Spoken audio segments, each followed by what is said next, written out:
Ahmedabad municipal corporation સંચાલિત ખોખરા વોર્ડમાં આવેલા શંભુભાઈ જગાભાઈ ઉદ્યાનમાં છેલ્લા 1.5 વર્ષથી રિપેરિંગ કામ ચાલતું હતું, જેના કારણે આ વિસ્તારના નાગરિકોને માટે બગીચો બંધ હતો, જેના કારણે આ વિસ્તારમાં રહેતા નાગરિકોને બગીચાની બહાર જ કસરત કરવી પડતી હતી।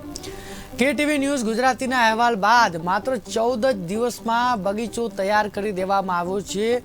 2 દિવસ પછી ઉદ્ઘાટન પણ જાહેર કરવામાં આવ્યું છે। તો અમદાવાદમાં કેટીવી ન્યૂઝ ગુજરાતીના અહેવાલની અસર થઈ છે।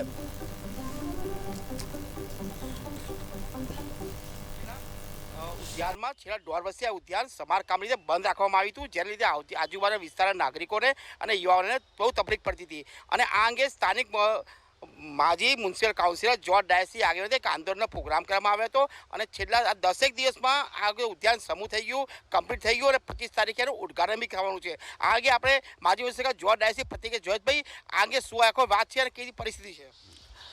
જે કામ 1.5 મહિનામાં પૂરું થવું જોઈએ એ કામને 1.5 વર્ષ સુધી ખેંચવામાં આવે।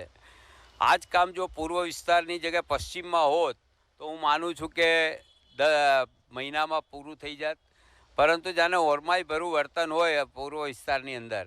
આ એક એવો હાટ સમાન ગાર્ડન છે જ્યાં સિનિયર સિટીઝન ગ્રુપ ને બધા મહિલા બહેનો પણ યોગા બોગા કરે છે, યુવાનો પણ અહીંયા કસરત કરે છે। અને આના કારણે 1.5 વર્ષથી છેલ્લા 1.5 વર્ષથી એ લોકોને ખૂબ જ હાલાકી ભોગવવી પડી। ક્યારેક રોડ ઉપર એમને કસરત કરવી પડે, ક્યારેક પેલા મેદાનમાં જાય અને ત્યાં કંઈ સ્કૂલના બાળકો આવે એટલે બહાર કસરત કરવી પડે।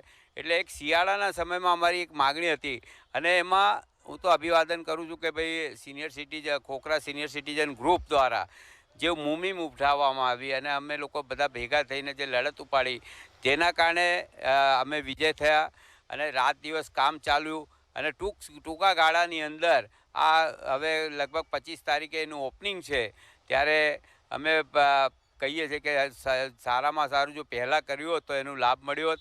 અને આમાં જે છે જે સાધનો ખૂટે છે યોગા માટેના કે અમે રજૂઆત કરીશું કે પૂરતા સાધનો અને આપે બાળકો માટે તો એમણે કર્યું છે, બીજા બે જે ખૂટતું હશે અમે રજૂઆતો કરીશું।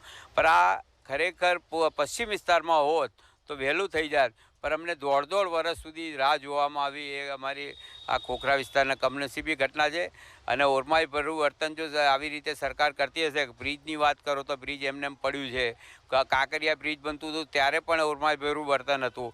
એટલે પૂર્વ વિસ્તારના નાગરિકો ટેક્સ ભરતા હોય અને સૌથી વધારે ટેક્સ પૂર્વ વિસ્તારના નાગરિકોનું જાય છે, છતાં એમની જોડે ઓરમાઈ ભરું વર્તન કરવામાં આવે છે। એટલે અમે વિનંતી કરીએ છીએ કે પૂર્વ વિસ્તારની પ્રજાને ખરેખર જરૂરિયાત છે એ લોકો ખાનગી જીમોમાં જઈ શકે છે, પણ અમે તો ગાર્ડન અને રમતગમત મેદાનોમાં જ જઈ શકીએ છીએ। એટલે અમારી ઉપર પૂરતું ધ્યાન આપે તેવી અમારી માગણી છે। વાત કરવા જઈએ તો આ બગીચો જે કેટલા 1.5 વર્ષથી સાવ બંધ હાલતમાં હતો, એ બંધ હાલત બગીચો પાછો પુનર્જીવિત થઈ ગયો છે અને સરકાર કોર્પોરેશન દ્વારા આખું રિનોવેશન કામ ચાલ્યું છે। હરીશ શારીક સાથે વૈશાલી રાણા, કેટીવી ન્યૂઝ।